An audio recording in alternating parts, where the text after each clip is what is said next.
በትግራይ የአስቸኳይ ጊዜ አዋጅ ይታወጅ፣ ሻዕቢያ በመላው ትግራይ ገብቷል። ጠቅላይ ሚኒስትር አብይ አህመድ በትግራይ የአስቸኳይ ጊዜ እንዲያውጁ ጥያቄ ቀረበላቸው።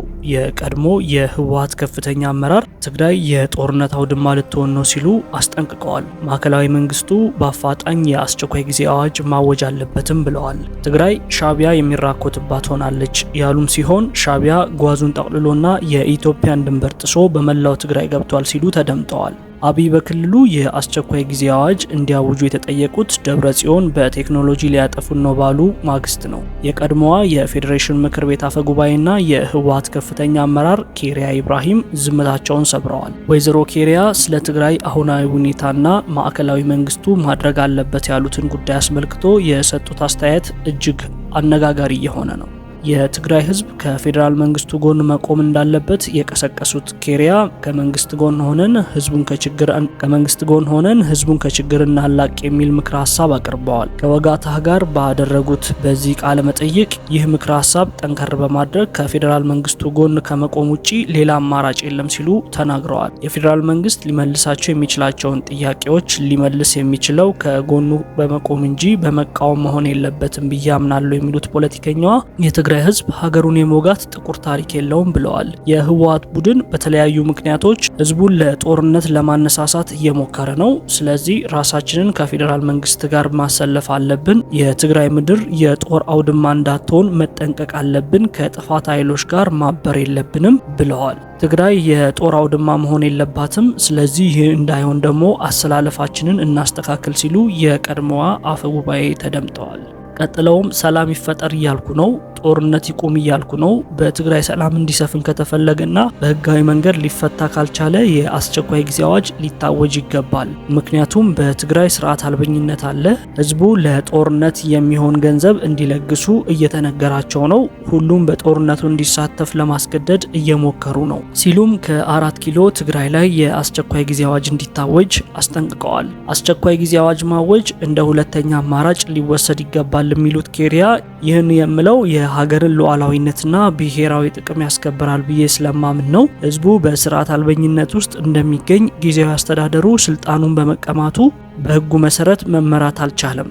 ከሁሉም በላይ ትግራይ ሻዕቢያ የሚንከራተትባት ክልል ሆናለች። ስለዚህ ሰላምን ለማስፈን የአስቸኳይ ጊዜ አዋጅ መታወጅ አለበት የሚል ጠንካራ ምክረ ሀሳብ ሰንዝረዋል። በትግራይ የተቀሰቀሰው ወታደራዊ ውጥረት ተከትሎ ማዕከላዊ መንግስቱና ህወሓት ወደ 4ኛ ዙር ጦርነት ሊገቡ ከጫፍ የደረሱ ይመስላል። የተባበሩት መንግስታት ድርጅትን ጨምሮ ሀያላን ሀገራት አዲስ ጦርነት በትግራይ እንዳይንቀሰቀስ እያሳሰቡ ቢሆንም ሁለቱ ኃይሎች ግን ከፍተኛ የሚባል ወታደራዊ እንቅስቃሴ እያደረጉ ነው። ከሰሞኑ መግለጫ የሰጡት ዶክተር ደብረጽዮን ገብረ ሚካኤል ፌዴራል መንግስቱ ጦሩን ወደ ትግራይ እያስጠጋ መሆኑን ጠቅሰው በቴክኖሎጂ እናጠፋቸዋለን እያሉ እየዛቱብን ነው ሲሉ መክሰሳቸው የሚታወስ ነው።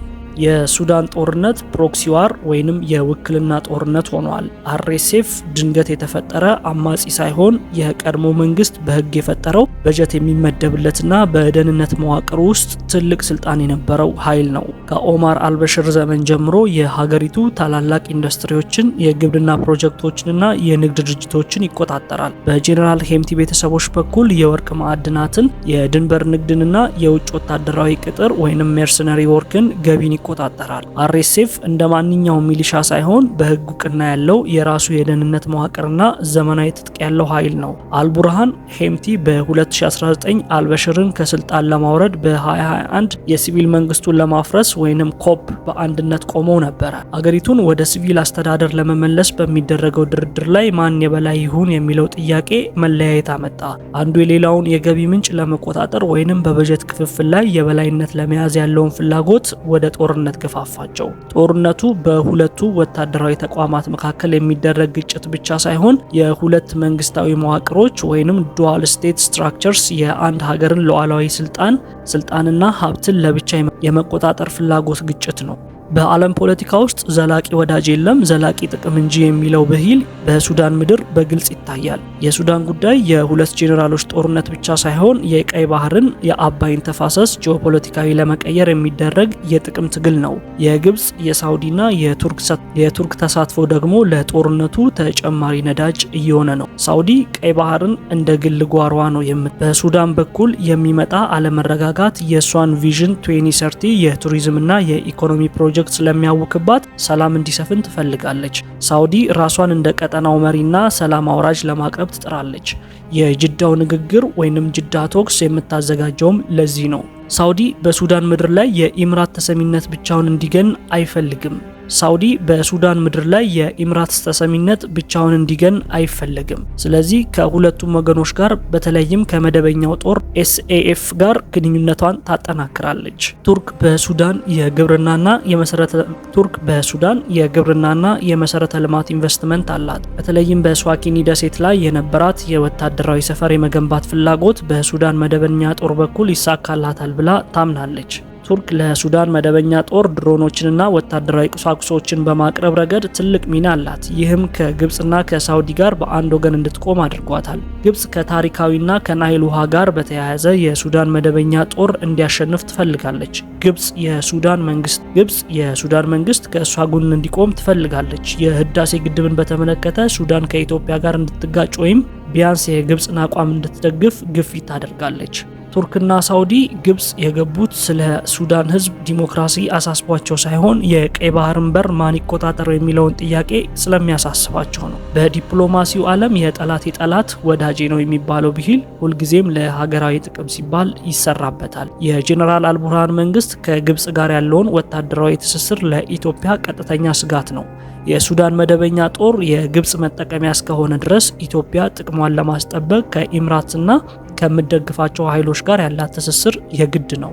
ይህ ማለት ግን የሱዳንን ህዝብ መጥላት ሳይሆን የሀገርን ህልውና የሚያስጠብቅ ነባራዊ ፖለቲካ መከተል ነው። ኢምራት በህዝብ ብዛት በቆዳ ስፋት ትንሽ ብትሆንም በወታደራዊና በዲፕሎማሲያዊ አቅሟ ግን እንደ ግዙፍ ሀገር እየተንቀሳቀሰች ነው። የነዳጅ ሀብቷን ተጠቅማ በዓለም ዙሪያ ከወደቦች እስከ ቴክኖሎጂ በቢሊዮን የሚቆጠር ዶላር ኢንቨስት ማድረጓ የፖለቲካ ተሰሚነቷ ከሳውዲ በበለጠ ፍጥነት እንዲያደርግ አድርጎታል። ከየመን እስከ ሊቢያ አሁን ደግሞ በሱዳን ያላት ስውር ግን ግልጽ ተሳትፎ ቀጠናዊ ሀያልነቷን አረጋግጧል። ሳውዲ አረቢያ በታሪክ የአረቡ ዓለም መሪ እንደሆነች ይታሰባል። ኢምራት ከሳውዲ በበለጠ ፍጥነትና ቅልጥፍና የሳውዲ መሪነት በረጅም ርቀት እንደቀደመች ትገኛለች። ኢምራት እየተወቀሰች ያለችው ስላጠፋችው ብቻ ሳይሆን የቀጠናውን የኃይል አሰላለፍ ስለቀየረችና የቆዩ ሀያላን ሀገራት እንደ ሳውዲ ያሉ ማለት ነው ወንበር ስላወዛወዘች ነው። ኢምራት RSFን የምትደግፈው ለራሷ ስትራቴጂካዊ ጥቅም ቢሆንም ይህ ድርጊቷ ለኢትዮጵያ በተዘዋዋሪ ሚዛን መጠበቂያ ወይንም ቼክ ኤንድ ባላንስ ሆኖ ያገለግላል። በቀጥታም ሆነ በተዘዋዋሪ በሱዳን ጦርነት ውስጥ እጅና ጓንት ሆኖ መግባት ተጨማሪ የገንዘብና የወታደራዊ ኪሳራ ሊያስከትል ይችላል። የቀጠናው ሀያላን ኢምራት፣ ሳውዲ፣ ቱርክ የገንዘብ አቅም ስላላቸው ጦርነቱን ለረጅም ጊዜ መደገፍ ይችላሉ። ኢትዮጵያ ግን ለእንዲህ አይነት ረጅም የውክልና ጦርነት የምታውለው ትርፍ ሀብት የላትም። ታላላቅ ሀገራት እንደ አሜሪካ፣ ሩሲያ፣ ቻይና የሚጠቀሙበት መንገድ ይህ ነው። ከጥቅማቸው ጋር ለሚሰለፉ ኃይሎች አስፈላጊውን ድጋፍ በማድረግ የቀጠናውን የኃይል ሚዛን ለራሳቸው በሚመች መልኩ ይቀርጻሉ።